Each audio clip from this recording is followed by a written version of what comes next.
Hello. Happy Sunday to you. In fact, it's Sunday's best all over again. So I hope that and I trust that you've had a great weekend thus far. And I just want to give you a few things to think about for the coming week. So share this with your friends or your family, or maybe this message is exactly what you've been waiting to hear. But before we get started, as always, let me say that we'll have a brief review. And last week, if you remember, we talked about following through, finish what you started. And we all agreed that we have started things and not finished them, or we have started them in our mind and never touched them in order to get them completed. So we ask, what is it that you really want? And how would you feel when you get whatever it is you want? The answers to these questions will pretty much be your why you want it, and why it would be important for you to finish it. And I asked the question, if you could start all over again in your work or your business world, what would you be doing? And how would you be feeling? What would you be doing? Okay. And so the greatest barrier to success is the fear of failure. So we talked about the fact that many people feel trapped. Many people don't even start because they fear failure in their lives. And you know, the normal things, we fear flying, we fear falling, we fear height, we fear death, we fear a lot of things. But in general, we fear success as women a lot of time because of what other people may say about us, or how we will be received by other people, or more importantly than what they say to your face, what they say behind your backs. But guess what? Your future is not behind you. Your future is in front of you. So it's up to you to stay focused and be confident and replace the lies that you've been told that you can't make it. It's not for you. You came from the wrong city. You came from the wrong side of the track. You're the wrong color. You're too small. You're too big. You just don't fit in. Okay. So don't believe the lies. You are good enough. Believe me. If you are operating in purpose, you will be equipped with what you need to accomplish whatever mission you were sent to complete. And so I left you with a few affirmations. It says, somebody is waiting on you to win. I'm counting on you to win. I ask you to say some affirmations on a daily basis. I have enough to start what I finish. I have enough faith to see me through. I am free from the grip of fear. I attract good things. I'm full of potential. I'm in control. Fear will not stop me. I will run. I will not fear, and I will rise. So that was last week. So I hope that you did repeat something positive, affirmative, that you, from even weeks before, changed some habits, dropped some bad habits, and picked up a few good habits. And if you've done that, I've done my job. So tonight, what we're going to talk about, our topic is millions are homeless. Here's what I mean. Over 43 million people need help getting in the game called home ownership.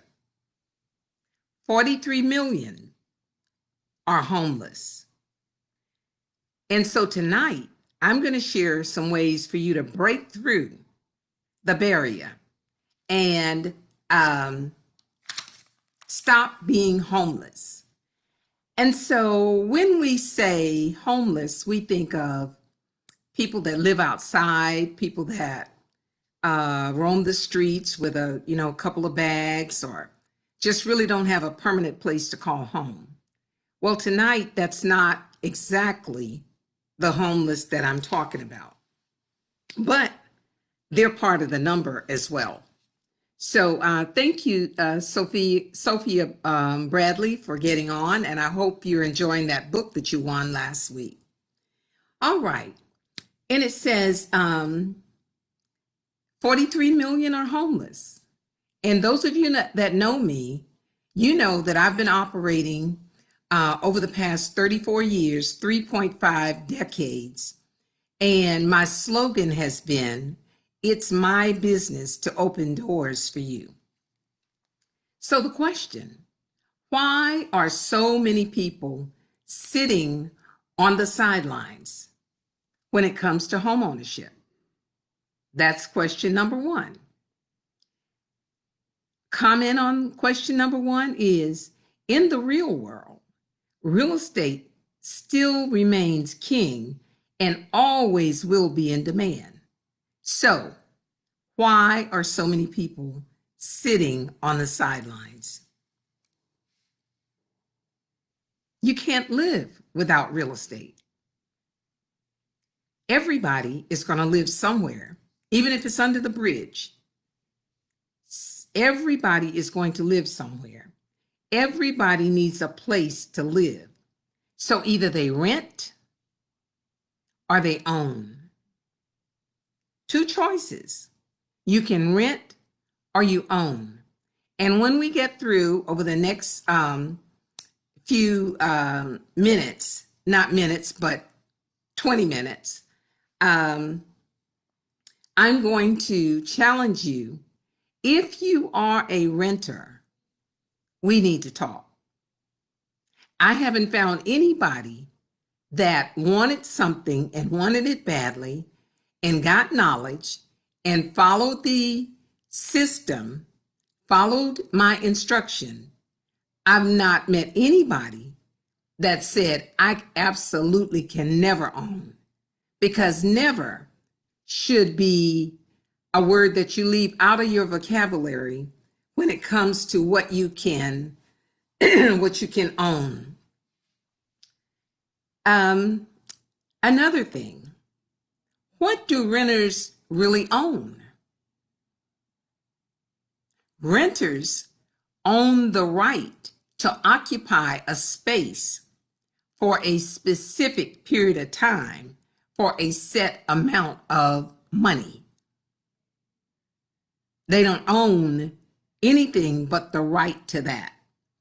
So, with that being said, I think this is Sunday's best. And the word says that we should possess the land. So I think that renting should be temporary. Because remember, it's not always where you start out, but it's where you end up. Remember me telling you about us growing up in South Carolina, then moving on up like the Jeffersons to Hallandale, Florida, and moving into the Gulfstream apartments. And back then, rent was only $12 a week. And there were times when we didn't have it. So renting should be temporary. Another question. Why do some people rent all their lives and other people fix what the problem is so that they can position themselves to become homeowners? That is the question. Is there a long-term benefit to renting? I don't think so. It's possible that you can rent all your life, pay off someone else's property, and technically you paid enough, you bought it, but you don't own it. All right. So that's what long-term renting is all about. Why is it that renters really don't walk away as a winner? Winning and renting. The only time when that seems to go together, if you are the person that owns the property that is being rented and you're getting passive income every single month that that property is rented by someone else. So I know I'm asking a lot of tough questions. And my mentor said, if it makes you say, ouch, I know I'm all over your toes. But guess what? I just want you to move your feet and buy something and stop renting as soon as you can. Okay? So, renting is not where winners dwell. Renting is temporary or should be temporary because God blessed a child that has his own. And you feel the difference when you are in the owner's seat. Again, if you're listening to me and you are a renter, your credit is less than perfect. You're not alone. You're far from being alone because most of the 43 millions that are homeless, the number one reason is credit. It's not the down payment necessarily. It's credit and the amount of debt that they have. There are even some people with great credit, but the student loans, the car loans, the credit cards have them in slavery. They're pretty much chained and bound. And you don't want to be like that, renting all your life. And there are other people that when you really sit down and take a look at it, $500, $1,500, or $2,000 could set them free. But because it's on their credit report, and even though they made the debt and the interest makes it seem to be so much higher, they refuse to clean up the mess in order to move from renting to owning. And I know what I'm talking about because we got our first apartment in New Haven, Connecticut in 1968. And then we bought our first home in 1973 when we were 21 and 22 years old and actually 23 and able to sign for a home. And we have built our own credit up. So the score was there. But like I said, if you are renting and if you are among the 43 million people who are homeless, you are not alone. We've been there too. All right. So it should not be any shame in your game. You just need to come up from where you are to where you deserve to be. And that's to own a piece of real estate. Okay. So the demand is going to always be strong for real estate. Sometimes it surprises me when I see another huge apartment building going up. And I was like, man, we got a lot of apartments. But you know what? Sooner or later, you ride by, the blinds are in, the lights are on, cars are in the parking lot. And I'm hearing of people renting now for far more than a lot of people are paying for mortgages. Millions are homeless. So let's drop the excuse. Forget the shame factor. Pick up the phone. It's time to win the battle and raise the score so that you can cross over to the home ownership side. So if you are listening to this call and it's not for you, I'll bet it's for somebody you know. So I'm counting on you to be the mouthpiece, not to make anybody shame or to tear anybody down, but to encourage people that there is a club that I have and a system, and it's called the Key Club. And we specialize in getting people their keys. Buying is the only way that you can start to financially leave a legacy. Buying and investing. It's time. It's time. So learn how to get on the right side of money. Instead of always paying the rent, how about next time I'm going to show you how to be on the receiving side? I'm going to show you, I'm going to tell you, I'm going to invite you to learn how to make house money. So first, do first things first. Get yourself straight and position yourself to own your own place. Then we'll take the next step. There's nothing wrong with taking baby steps. So, if you want to learn how to raise your score, reduce your debt, and increase your savings, it matters because I'm not going to be the one to judge you as your realtor. It's going to be the lenders who are going to tell you what they want.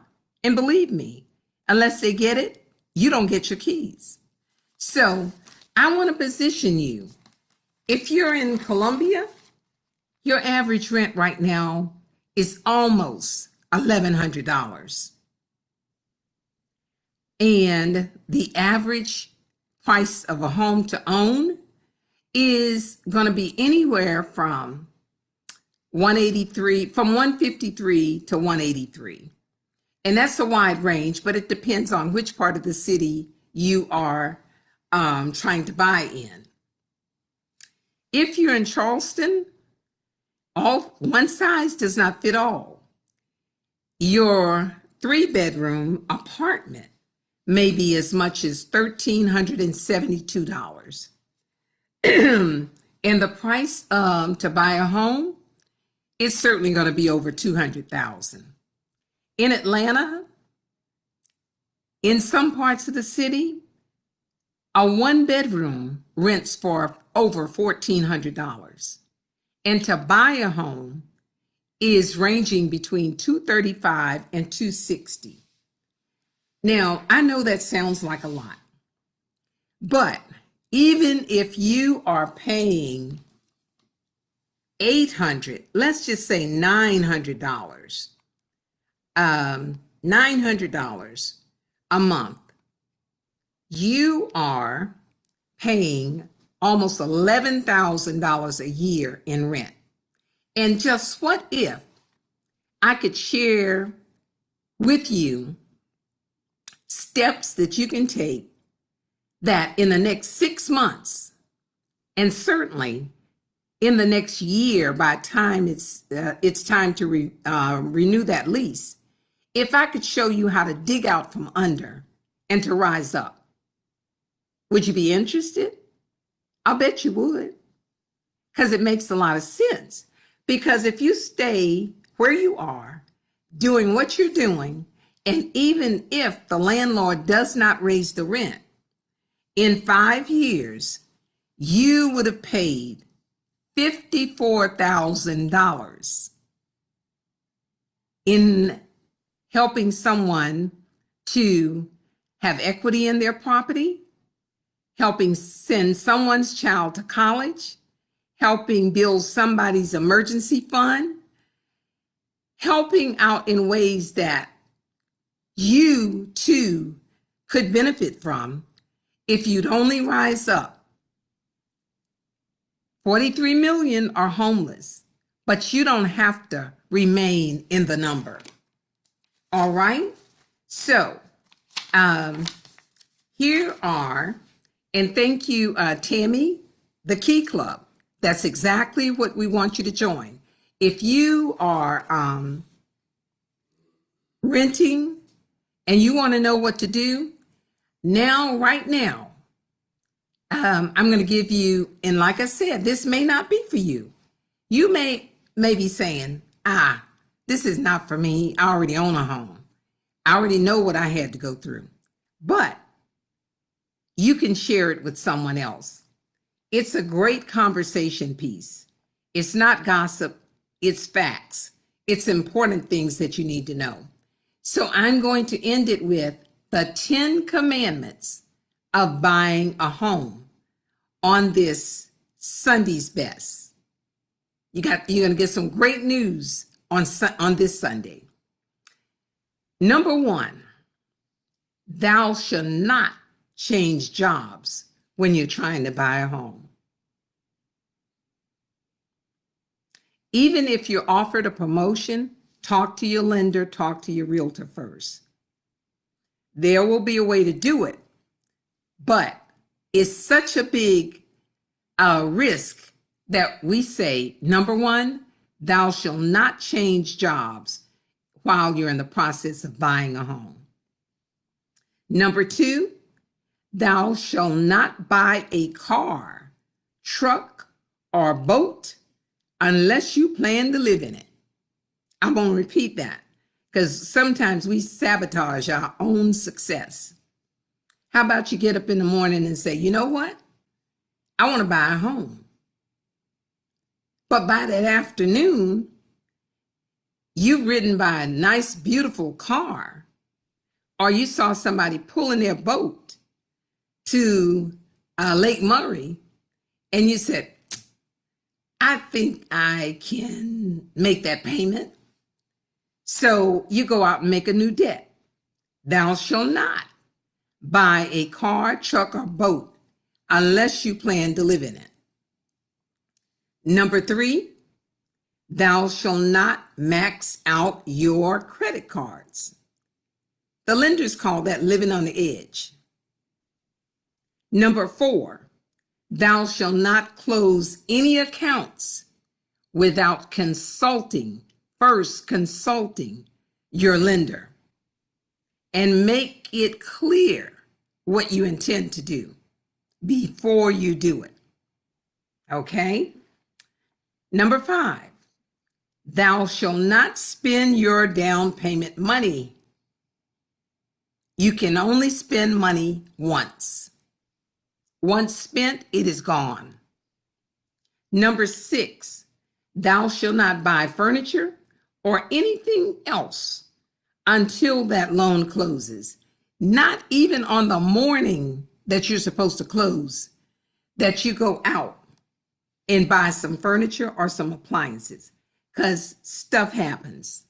What if for some reason you don't close that day and you close 2 days later and they repull your credit? What if you went out and it said 90 days, same as cash, or buy it now, no payment until 2022? Guess what? That's still your debt. And it's still that amount will count into your income to debt ratios sooner or later. Number 7, thou shalt not become self-employed while you're trying to buy a home. There's a big difference between a 1099 income and a W-2. Big difference. You don't want to get caught in the middle of traffic, think you're going one way, and you actually just made a detour and you're back to that apartment again, apartment living. Number 8, thou shalt not make any large undocumented deposits into your bank account. You know, $500 is large for some people because they're not used to saving. So where we see this most is, sometimes people are getting child support, and because they have an understanding, it's not through the courts, but it's paid on a regular basis. And so let's suppose that the mother decides that she's going to try to buy a home for her and her children. And the father is doing exactly what he's been doing for the past 3 or 4 years. But because he wants her to succeed, he gives her a little extra. Or you say, I'm going to be closing in a couple of months. Can you give me 2 or 3 months, in advance? And he does. Good thing, but bad thing, because the lender wants to know, where did this extra money come from? And if it was in cash, that's even worse. So things need to have a paper trail. So it says, thou shalt not make any large undocumented deposit into your bank account. It's your money, it's your account, but you got to have a paper trail. Number 9, thou shalt not shuffle your money. Tell them you got it in Bank of America, then you move it out of there and you put it in a credit union, and then you say, I want to leave $500 in the credit union, but I want to open this new account over here. Don't do that. Because when they say you need $2,000 for down payment, and you put down account number 1, 2, 3, 4, when they go to account number 1, 2, 3, 4 at Bank A, and it's not there, it's going to cause you a problem. And it's going to cause you to just run around and prove, first of all, that you still have the money. And secondly, why didn't you tell them about it? Okay. And number 10, thou shalt not co-sign for anyone while you are in the process of possessing the land called home ownership. So the 10 commandments of buying a home, these are very, very, very important. And while you may not be subject to one of all 10 of these, if you're getting a certain type loan, on the other hand, you may be subject to 10 more, depending on the kind of loan you're trying to get. If you've got to prove that you don't make enough money, or that you make a certain amount of money and you qualify for down payment assistance, or the usual ones, if you are a real estate agent, if you're a truck driver, or if you're a hairstylist, it is extremely important that you follow these rules, because you will need more proof of your consistent income than the average person. And they're going to look up and down your last 2 to 3 years tax return if you say that you're a business owner. And we always try to take advantage of all the tax loopholes and benefits as entrepreneurs, business owners. That's the way the tax laws are set up. But when you're trying to buy a home, you're a trucker, you're a real estate agent, and you say, I made $100,000, I made $200,000. And when you do your taxes, you've got all these write-offs. And some people I've seen are even they're deep. They really didn't make anything. They wrote off everything. And I'm not saying that's a bad thing, but if you do it right, it's a good thing. But when you are trying to buy a home, and when you're looking at these 10 commandments, you are going to be under the microscope. And what may have worked for your benefit as far as paying taxes, it may hurt you as far as proving your income to buy a home, because nothing from nothing leaves nothing. And who is going to take a 30-year chance on you paying them back when you have zero income to show? All right. So I hope that everybody on here tonight has learned something about what makes the world of real estate go around. Any questions? Any questions or comments? Okay. If not, remember the Key Club and who it's for. Remember the message may not have been tailor-made for you. You may not have gotten what you were looking for tonight, but I bet you with 43 million people being homeless, you can share this message with someone. And when they get their keys, you can celebrate them too. All right? So have a good night. Have a good life.